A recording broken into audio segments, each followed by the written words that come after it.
Most everybody's heard of post-traumatic stress disorder, or PTSD. But the disorder is not well understood by our culture, our media, and by many in the medical professions.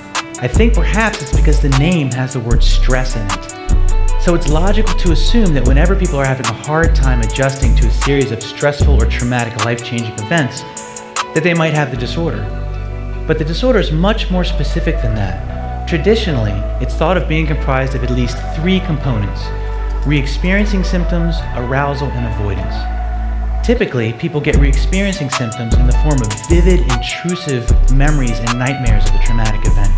This in turn leads to immediate physiological and emotional arousal, which leads to immediate avoidance. People push the memories away actively and avoid situations that remind them of how they felt during the event. Now, this avoidance is absolutely understandable, but it prevents the event from being processed and put away. So it's kind of like having a sock sticking out of a drawer. The memory remains easily accessible and queued up at times when perhaps it shouldn't be. And having this traumatic memory always in the queue makes it difficult for people to feel safe in almost any situation. Over time, their beliefs and behaviors change to match how they feel. So why do we get PTSD symptoms? There's very many of them, and researchers debate and argue over the roles of them. But re-experiencing symptoms are the only that are unique to the disorder, so they can give us clues into the nature of it. So why do we get these symptoms? Well, a leading theory developed at the University of Pennsylvania suggests we get these symptoms because our bodies, indeed our human condition, has an experience and a gravity to process emotional information. And when we can't, our body doesn't know what to do with the information, so it keeps it on loop. Right? So what do I mean by gravity to process? Well, let's consider the evolution of the shark. We're told that this is nature's perfect swimming and eating machine. In fact, it's such a perfect machine at doing these things that if you try to stop a shark from swimming, there'll be dire health consequences for the shark. Well, much like the shark, there's no way they can contain me. Got it bad like Usher Raymond. They be hating all the time. I can't hear nothing they saying. We reaching for the sky, but we started from the pavement. Depend on who you ask. Some might say that I'm the greatest. When time hit the beat, every time you witness greatness, if it's one thing that I know, guaranteed to get it shaking. I turn things around so they think I'm Troy Aikman. He threw his life away for a watch and a bracelet. The way we live today, man, I swear it's devastating where I flip on the beat. Some might say I'm so creative, pray to God every day. I'm so glad that he was patient. R.I.P. to Rob Mills. Man, I wish you would've made it. They selling you a dream, but I give you inspiration. It's not adding up, having problems calculating. That's for another day, that's another conversation. I'm fighting for a change, there's no other ultimatum. Let's go. Time what they know about when I hit the beat, I show out. Every time I hit the scene, and the red carpet roll out. Them boys rookies and they done bought the pro out. We moving too fast, but we really need to slow down. Who needs to swim to be healthy? We need to process emotional information. It's what we do. Nature's adapted us to be keen organizers of incoming information, with one-time trial learning. Just in time what they know about. When I hit the beat, I show out. Every time I hit the scene, man, the red carpet roll out. Them boys rookies and they done bought the pro out. We moving too fast, but we really need to slow down. Amazing abilities of pattern recognition and the ability to create schemas or internal file folders that guide our behaviors and organize new situations.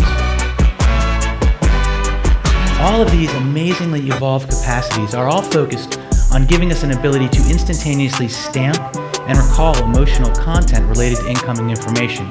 We need to do this first because we have to know whether or not to be afraid of something. It's the evolutionary... Yeah, before this sauna, that's the only way I know. I remember long nights, we was sleeping on the floor. If I don't do nothing else, then I'm putting on a show. Office hours 9 to 5, but my doors don't never close. They acting like they up, but they need to check the scope. That's nasty work, it'll make you grab your nose. This might make your stomach turn, some might say that it was gross. If you think I'm telling fibs, you can ask my homie Lowe's. This life is beautiful, it'll prick you like a rose. Tried to leave the game alone, it's so hard to let it go. When times get hard, gotta keep it in the road. Even when my knees weak, I still gotta stay composed. Let's go. A moment of silence for the angels that are falling. Why they call you just in time? I'm the only one that's on it. They turn their back on me, closest ones disown me. They spreading lies, there's no way I can condone it. Let's go. Pressure to keep us safe so we can reproduce. Now, safety depends on predictability, and predictability depends on conquering chaos wherever it's encountered.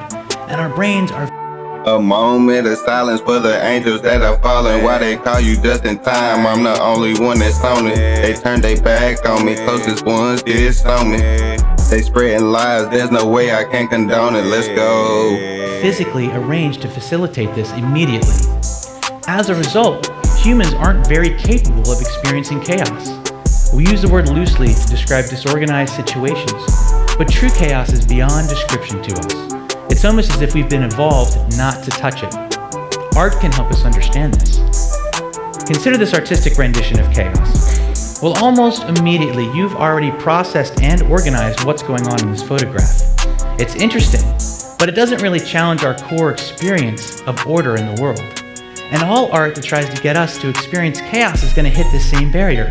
The audience, us humans, we're just too good at processing information. We have a gravity to process and we do it very quickly.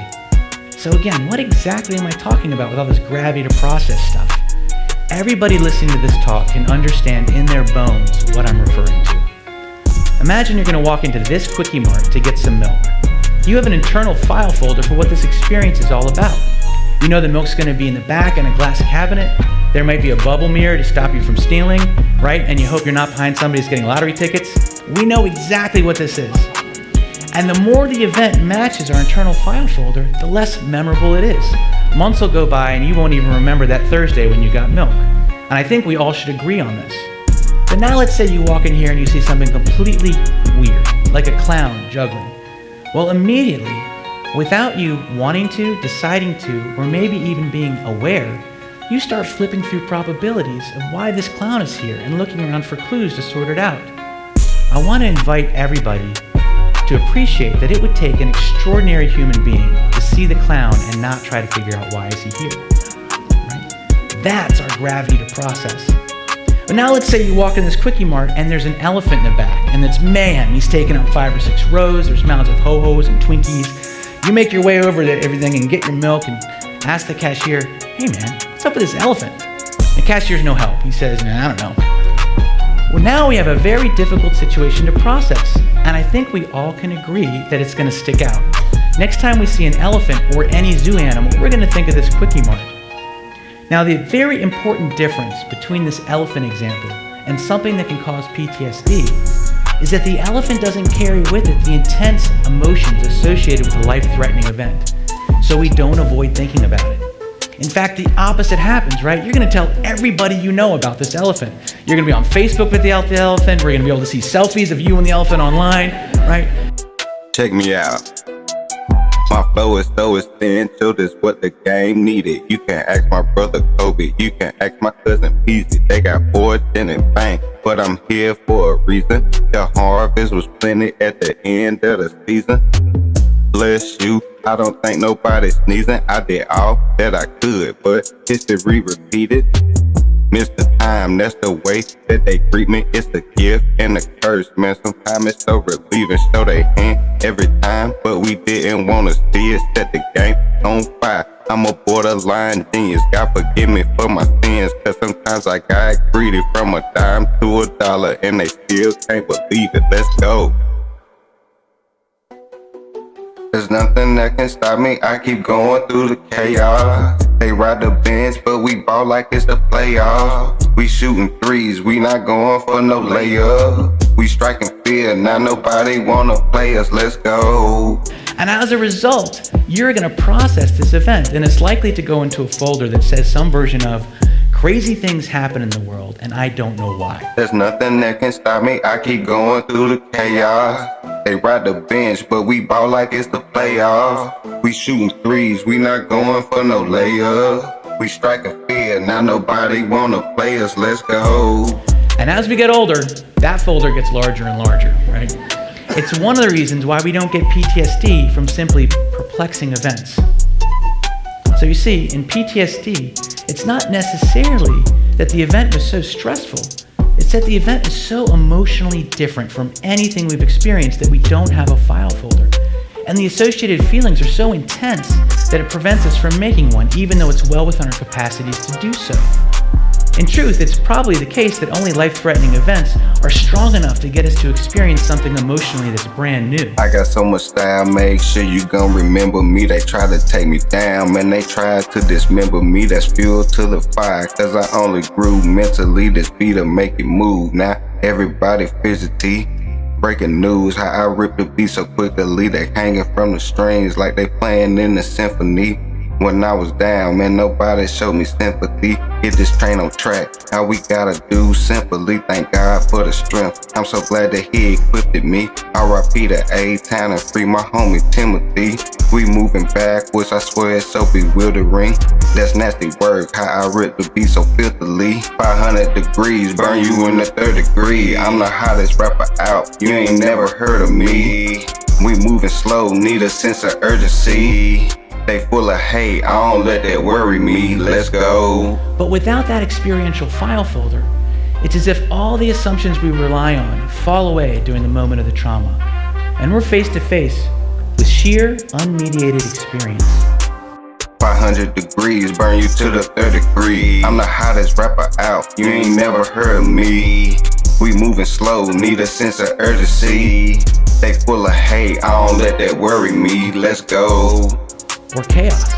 It's one of the things we've been evolved not to touch. And like antimatter touches matter and annihilates it, this little bit of unprocessed chaos bouncing around in us destroys or seriously undermines our natural and necessary assumptions about the way the world works and who we are in it. Now luckily, this is a highly treatable condition. If avoidance is preventing natural recovery, as the theory tells us, we need to not avoid. Exposure therapy gives people the opportunity in a safe, supportive, and expert environment to approach their traumatic memories and avoided situations for a long enough period of time for the hot potato to cool. Now, once this potato cools, and it's not associated with immediate intense reactions, you can pick it up, examine it, make a folder, and put it away. Now, it's important to note that traumatic memories are never going to be positive. But approaching this memory repeatedly until it loses its power gives people control over the memory. And more importantly, it allows them not to be controlled by the constant fear of having to avoid triggers, such as certain television shows, watching the news, or being in crowded public events like TED Talks. So one of the things that I'm wonderfully blessed to be part of is treating veterans that come back from combat with post-traumatic stress disorder. And it is an amazing thing to see people with the courage to confront and practice their way out of PTSD. Much of my research involves investigating the leading form of this treatment called prolonged exposure therapy, and running clinical trials to try to improve it, and looking at nonprofit ways to disseminate it more broadly. And I'm lucky enough to be part of a very progressive VA-sponsored initiative to spread the treatment throughout the system with some amazingly talented people. In prolonged exposure therapy, we help folks sort through their most traumatic memories to focus in on the ones that are causing the most symptoms. Once we have those focused in on, we train them in proven methods how to sit with the memory for a long enough period of time, much longer than they're used to doing. Now, folks with PTSD always have these memories popping up, but remember, they push them away immediately. So the idea of sitting with the memory on purpose for 30 or 40 minutes at a time is something completely new. It's one of the reasons why the treatment can be so effective. And we know it's effective because throughout the process, we're asking people about their distress levels, and those typically go way down. Now, part of my research involves making that process more meaningful for everybody involved through objective physiological wireless assessments and the use of mobile applications that can be widely disseminated for free.